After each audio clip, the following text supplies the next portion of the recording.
வணக்கம். அ சமீபத்தில ஒரு செய்திய படிக்கும்போது, எனக்கு ஒரு பழமொழி ஞாபகத்துக்கு வந்தது. "கெடுவான் கேடு நினைப்பான்" அப்படின்ற ஒரு பழமொழி தான் என் ஞாபகத்தில வந்தது இந்த செய்திய படிக்கும்போது. அந்த பழமொழி ஏன் ஞாபகத்துக்கு வந்ததுன்னா, அந்த செய்தியில வந்து நமது அண்டை நாடான சீனாவ பத்தி ஒரு ஒரு ஆர்டிக்கல் போட்டிருந்தாங்க. அதாவது சீனா வந்து ஏற்கனவே அந்த கோவிட் அ வைரஸ வந்து உண்டாக்கியதா ஒரு யூரோப்பியன் கண்ட்ரீஸ் உடைய பெரும் குற்றச்சாட்டு. அதுதான் பெரிய பாதிப்பை ஏற்படுத்துது. அவங்க தான் அந்த ஆராய்ச்சி பண்ணி இத உண்டாக்குனாங்க. அப்படின்ற மாரி ஒரு குற்றச்சாட்டு சைனா மேல இருக்கு. இப்போ அந்த நியூஸ்ல என்ன போட்டிருந்தாங்கன்னா, சைனா வந்து இந்த இயற்கை பேரிடர்கள வந்து தோற்றுவிக்கக்கூடிய ஒரு ஒரு விபரீதமான ஒரு விளையாட்டுல இறங்கியிருக்கு.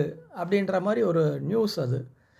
ஏன்னா, இப்போ வந்து நம்ம ராஜ்நாத் சிங்கும் வந்து பேசும்போது என்ன சொல்லியிருக்காருன்னா, இந்த வடநாட்டில் ஏற்பட்டக்கூடிய அந்த நிலச்சரிவு, பெரும் வெள்ளம், அப்போ இந்த பஞ்சம் இதெல்லாம் வந்து இயற்கையா நடந்தது ஒரு பக்கம் இருந்தா கூட, இது மனிதனால் தோற்றுவிக்கப்பட்டதோ? அப்படின்ற மாரி ஒரு சந்தேகத்த வந்து அவரு எழுப்பியிருந்தார்.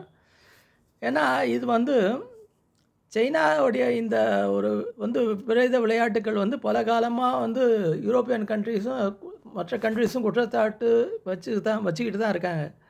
இப்போ பீஜிங்கில நடந்த அந்த குளிர்கால ஒலிம்பிக்ஸில கூட, அந்த பெருமேகங்கள் வந்து ஒரு பெருமழை வரக்கூடிய ஒரு நிலைமையில, இந்த சீன நாட்டு அந்த விஞ்ஞானிகள் என்ன பண்ணாங்கன்னா, தன்னுடைய ஒரு கெமிக்கல் ஒரு இத வந்து தூவி அந்த மழை மேகத்தை கலைத்து விட்டார்கள்.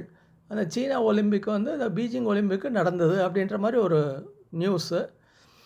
அதே மாரி இந்த பெருவெள்ளத்தை தோற்றுவிக்கிறது, இந்த நிலநடுக்கத்தை ஏற்படுத்துறது, இப்படிப்பட்ட ஒரு வேலையிலயும் அந்த நாடு இறங்கி இருப்பதாக வந்து ஒரு சமீபத்துடைய குற்றச்சாட்டு அந்த செய்தியில இருந்தது.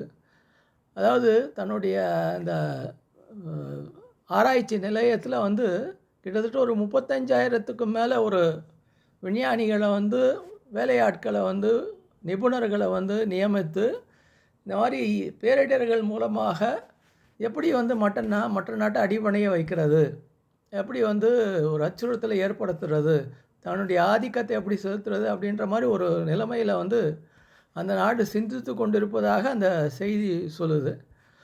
அப்போ எந்த ஒரு மனிதனும் வந்து பிறருடைய அழிவுக்கு வந்து ஒரு தூண்டுகோலாக சிந்திக்கக்கூடியவனாக இருக்கானோ, அப்போ கண்டிப்பாக அவனுடைய அழிவு வந்து ஏற்பட்டுரும் அப்படின்ற அந்த ஒரு நிலைமையில தான் அந்த "கெடுவான் கேடு நினைப்பான்" அப்படின்ற பழமொழி எனக்கு ஞாபகம் வந்தது.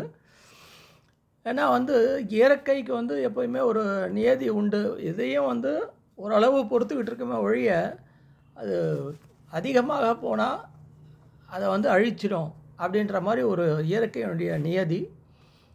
அப்போ இனிமேலாவது இந்த மாரி ஒரு கெடுதல்களை நிகழ்த்தா வண்ணம், இந்த மனித குலத்துக்கு ஒரு இடர்பாடை ஏற்படுத்தா வண்ணம் நடந்து கொண்டால், அவங்களும் நல்லா இருக்கலாம், மற்றவர்களும் நல்லா இருக்கலாம் அப்படின்ற ஒரு கருத்த வந்து பதிவு செய்யக்கூடிய ஒரு எண்ணம் அதனால வந்தது. அதனால தான் இந்த 204வது பகுதி இது, இந்த அஞ்ஞான கிறுக்கன்ல.